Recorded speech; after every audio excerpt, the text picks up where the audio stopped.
so much for having me today. Some of you have seen me around HAYVN, and so you know a little bit about me.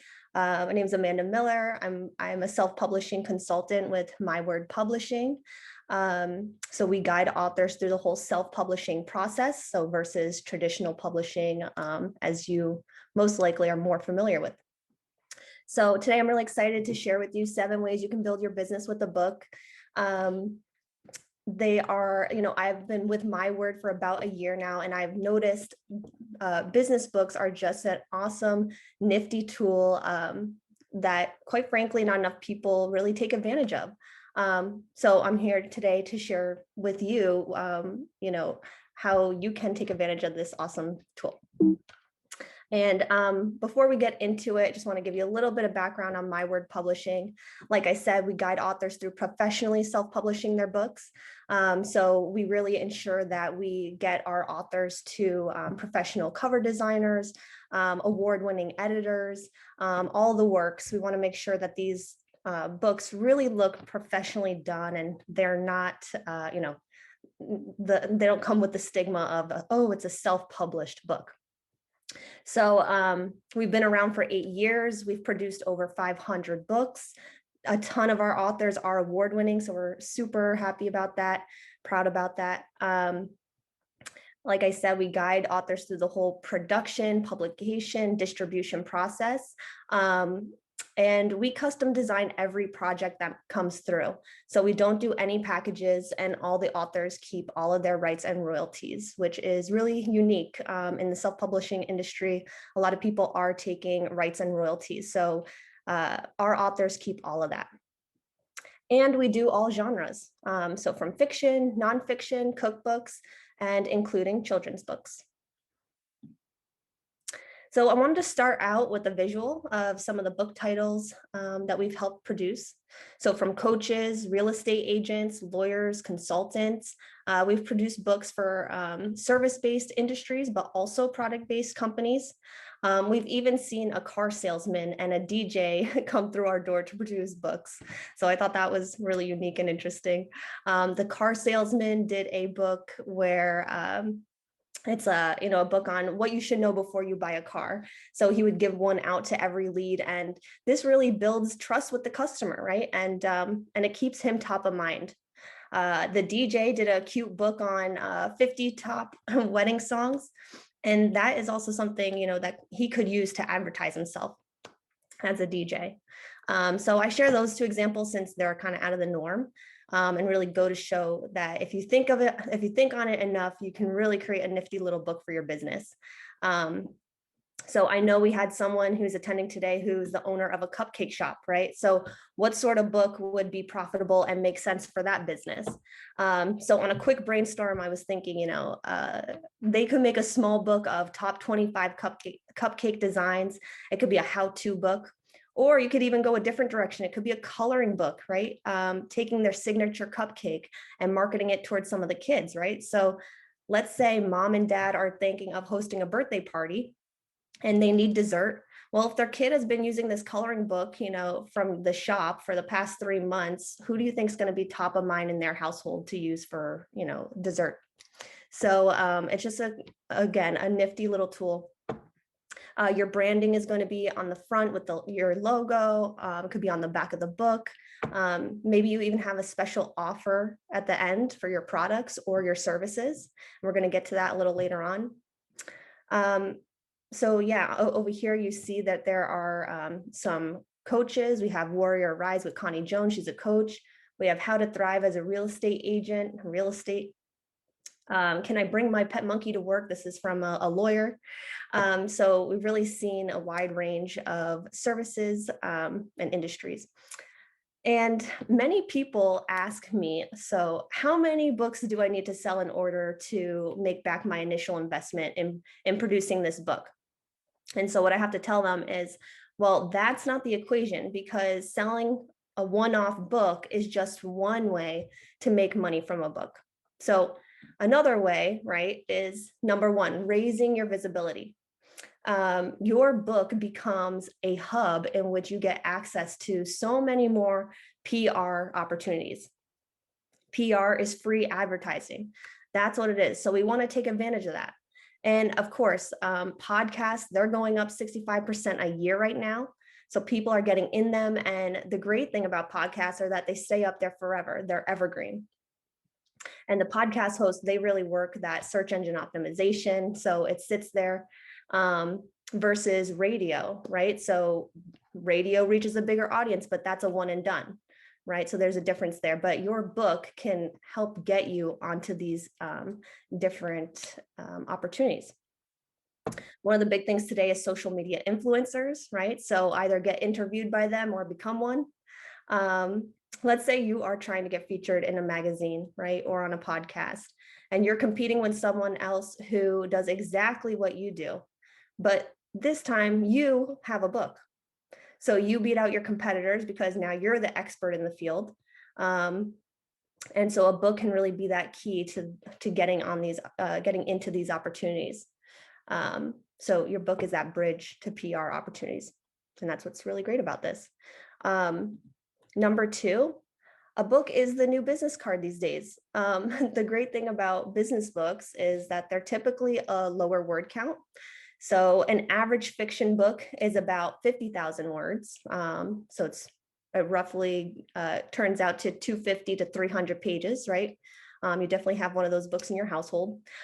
Your business book should be half or a quarter of that length. So it usually lives within the realm of 25 to 30,000 words. And it could be a step-by-step book. It could be a collection of blogs, white papers, potentially using some of your past newsletters that you've sent out. So it doesn't have to be a high intense labor of effort. So you might already have a book under your nose, if you have some of these things in your business. So that being said, once you have your small business book, you can take it anywhere. Let's say you get a speaking opportunity at your industry's association conferences. That means you're in the heart of your demographic, and this is what it could look like. You get your book at $3, right? So you're getting your book at cost, not retail. You get one for everybody at this conference. So let's guesstimate 200 people, right? You have an initial investment of $600. Now you're getting your book out in front of your target demographic. So you have a good chance here that you're going to get some business. Depending on what business you are. I know, some of the people I work around, a new client could be a $5,000 deal. So these are just some numbers throwing around, but, you would make back your investment quite easily. So a book can be the new business card. Next, a marketing tool for speaking events. So let's say you get that speaking opportunity in front of your target audience.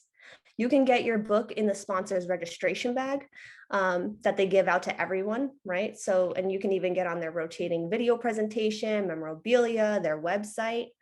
Another way is giving them away as giveaways for every attendee in the audience, or having a free version on your website. So you can also convert your paperback into an ebook quite easily. And then you can put that ebook on your website. And then in exchange for getting the ebook, they give you their email, right? And now you're growing your mailing list, that database. So it's really helpful in supporting your business in that way. Another way, number 4, is leveraging your speaking fees. This is probably one of my favorite ways you can utilize a book.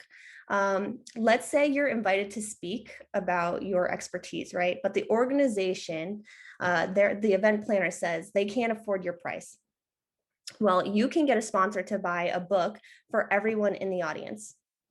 So let's say your speaking fee is $2,500. This is very doable, very average starting for speakers.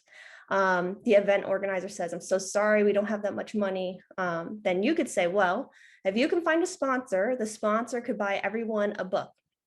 So here's what it would look like, right? The sponsor purchases your book at retail price. Maybe it's roughly $15. Number of people, there's around 150 to 200 people in that audience. You have a sales leverage of $2,500. And so here's what's really cool about this. The author gets paid, right? As you wanted from the beginning. The organization doesn't have to pay. The sponsor gets advertising in your book, right? So it's a win-win for them. And then the attendees get your book, right? So you're also getting your name out there once again. And so I mentioned advertising for sponsors, right? We want to make win-win scenarios for people. That's how, right, business works.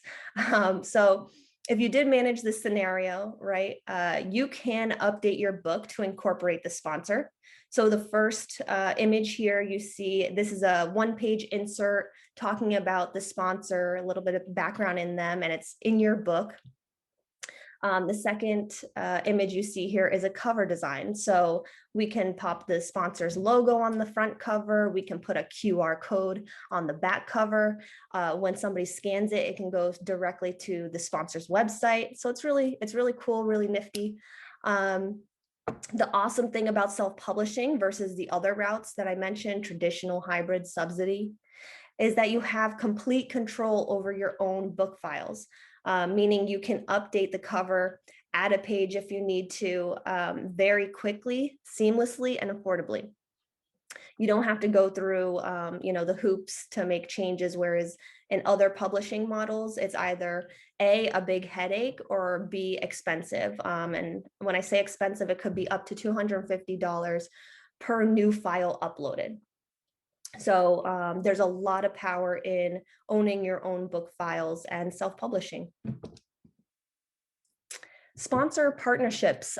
So what I mean by sponsor partnerships is meaning creating content for a book and licensing out that content.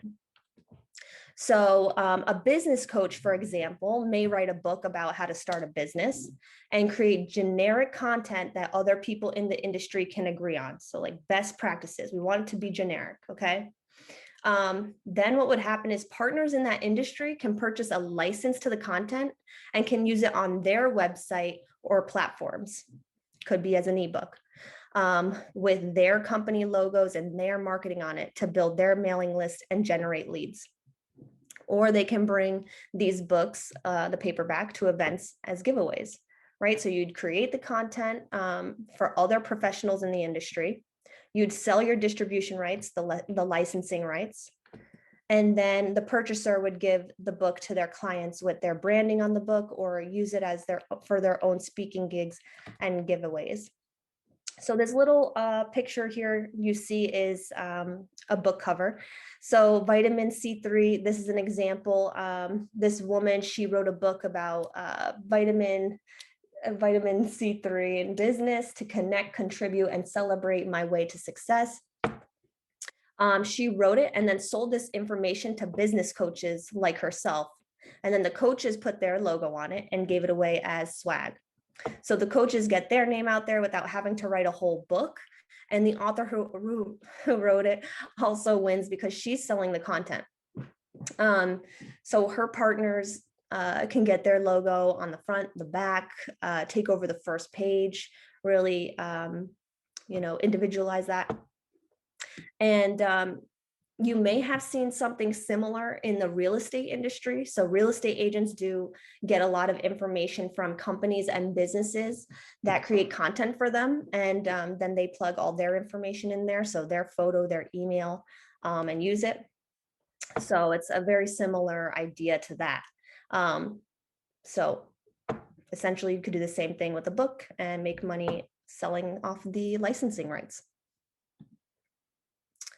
Number 6, selling strategic advertisement placement. In a ton of business books, you may see some extra content after that main text.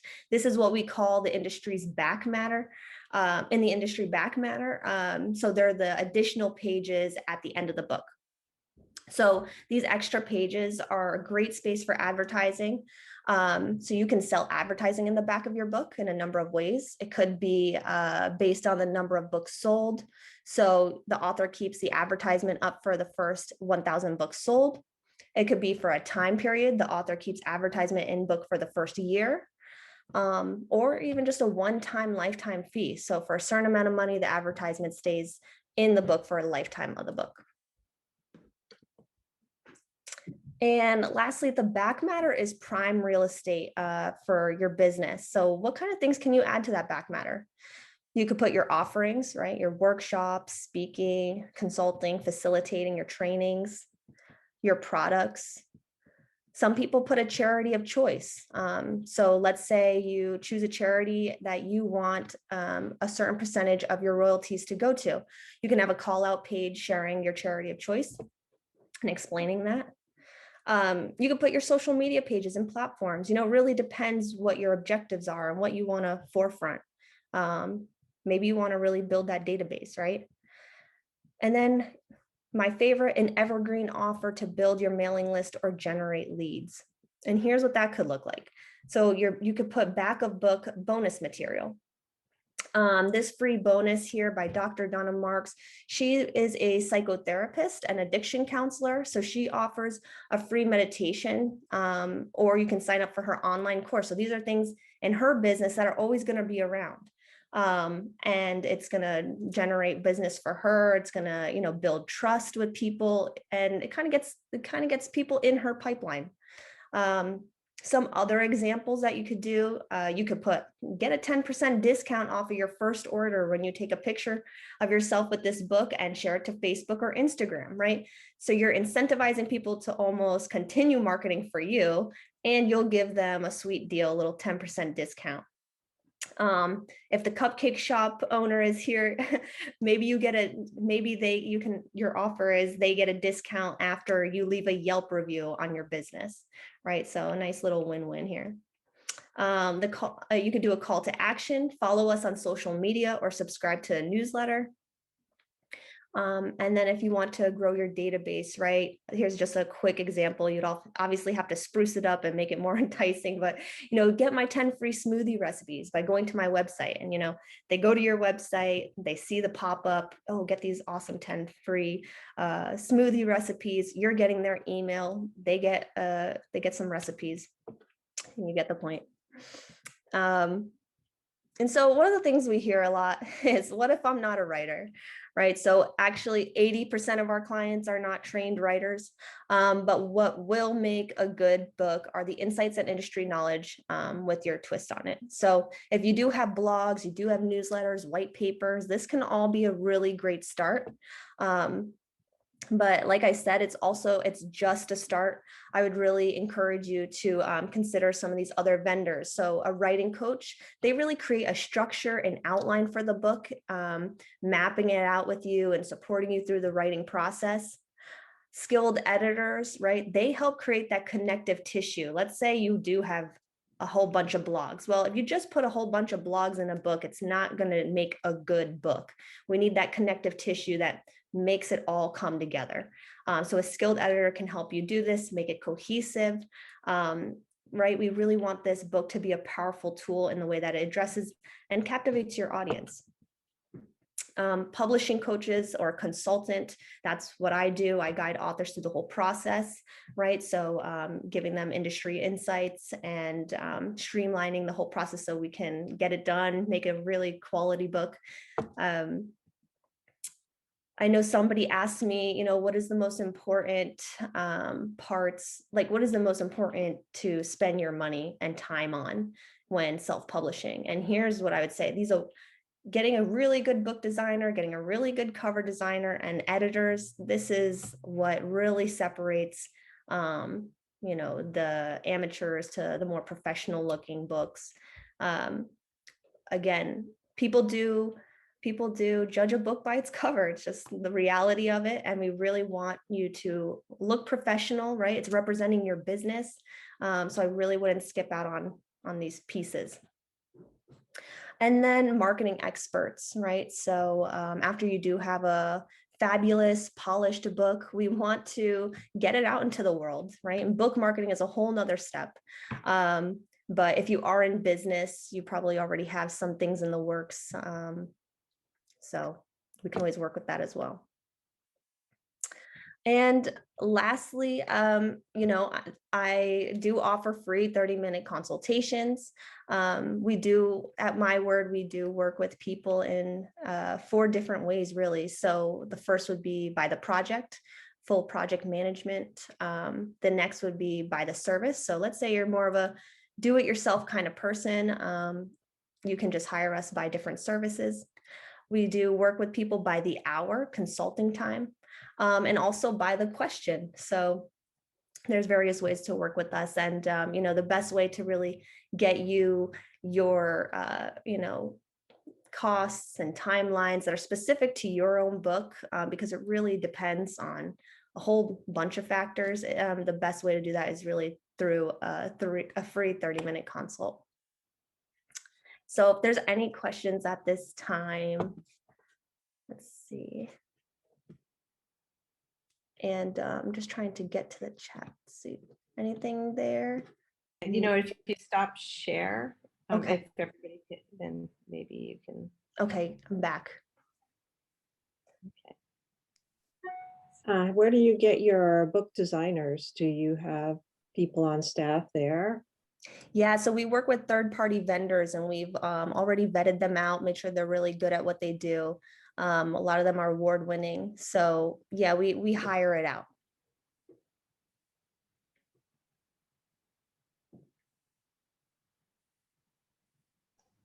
What's the typical timeline from kind of start? I know it varies by project, but kind of what's the shortest amount of time you've seen it, get done? And then what would you say is roughly the average? Yeah, the shortest amount of time I've seen it done could be 3 months.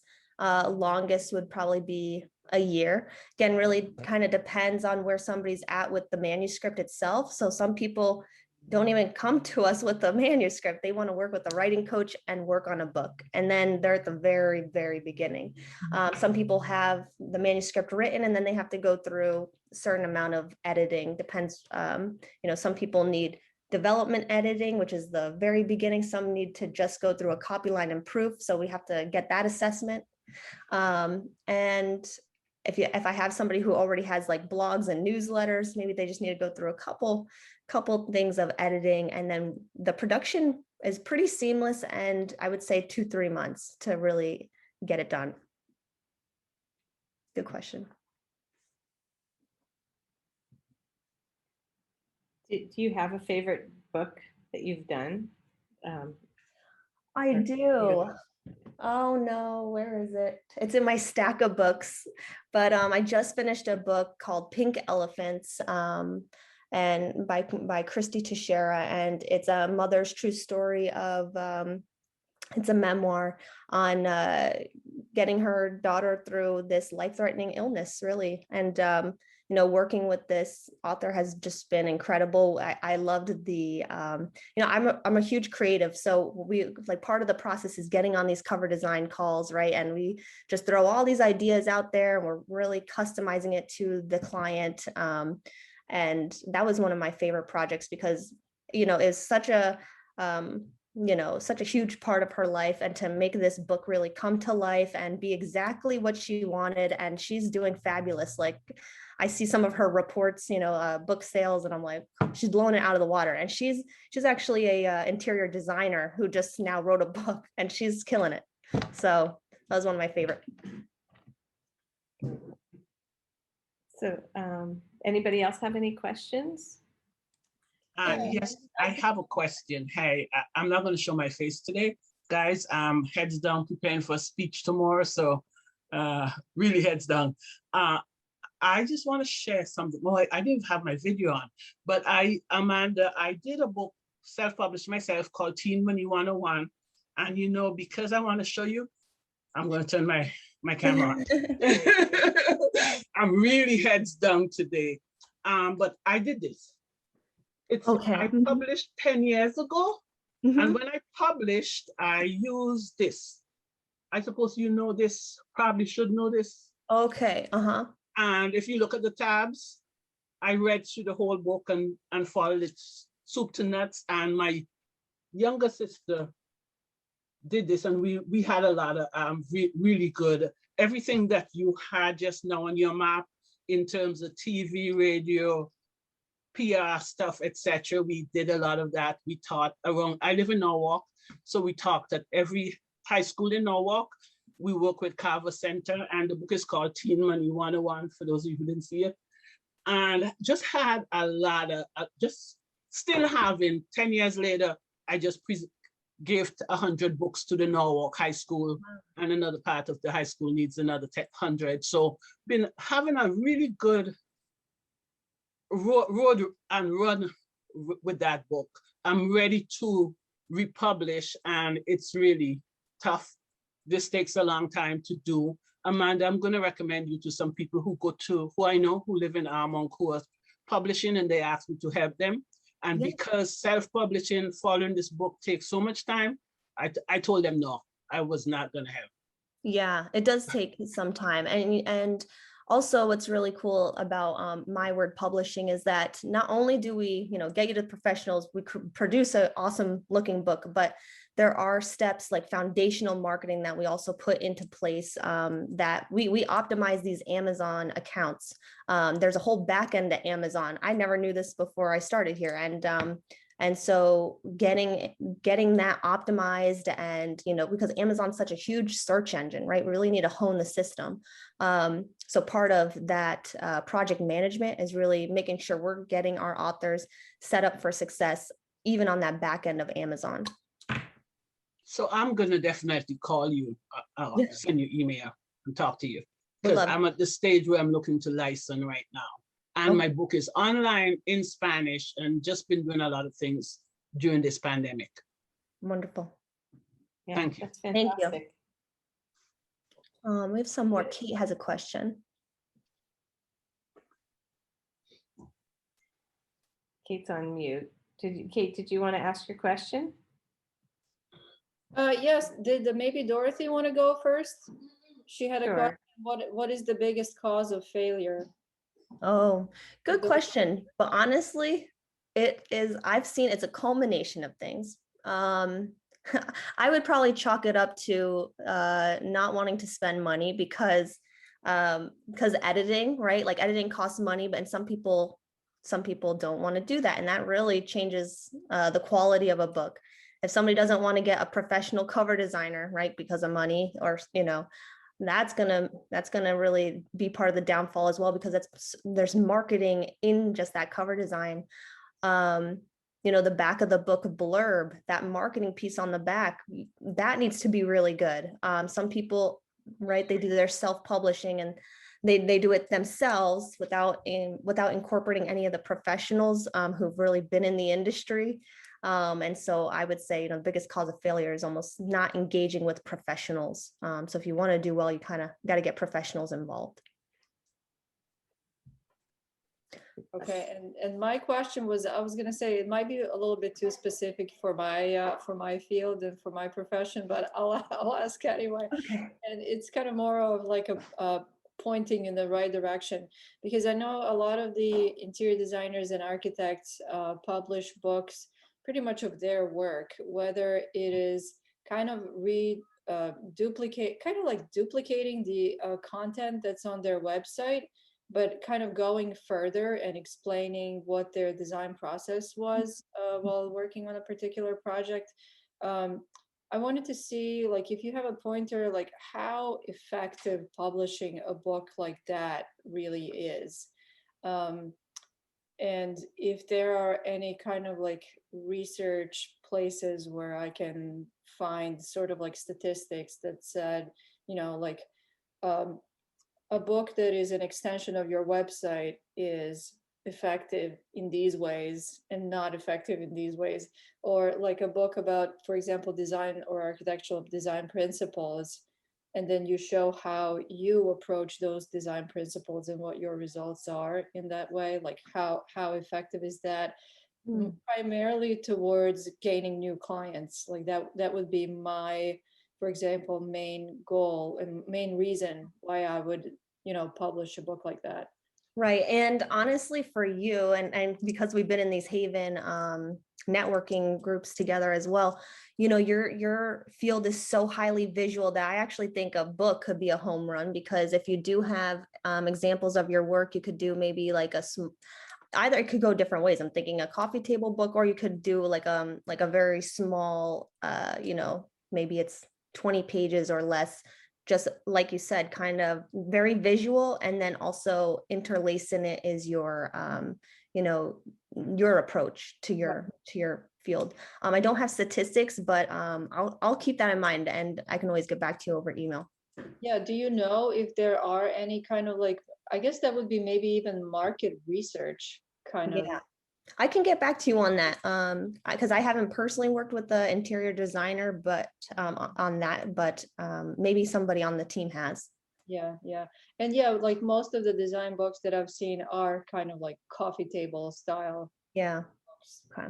And then the kind of the other edge of the sword is like, okay, so people get it for their coffee tables and then they never open them. Right, right. They're But just that's why you have the back of the book. Yes. like that's one example of where the cover needs to be really pretty. Yeah, that's why I'm thinking if it's more for, if you're still in the earlier stages of the business, maybe something smaller, lightweight, that's very cost effective for you to kind of give away is a better approach than a kind of a hardy coffee table book. So Cover, yeah. All right, thank you. Thank you. Yeah. Well, thank you, Amanda. This was really, really intriguing. I like the idea that you actually can, that you can rate the book. Oh, Or yeah. someone can assist with that piece of it. Yes, you can offload it. Yeah, exactly. Just kind of like, okay, I'm going to have a book and I'll just tell you my thoughts. Right. But this was really, really interesting. I was also wondering if you might have some sample books that you could put in our library at some point. Oh, sure. Yeah. Yeah, definitely. And if there's any that should be featured for book group, I know Nancy's putting together the calendar for next year. So if there's Okay, any great. authors or things. Awesome. So yeah. So thank you all for joining today. If you have any other questions, you know how to reach Amanda. And we will see you next time. Okay, great. Thank you. Thank you.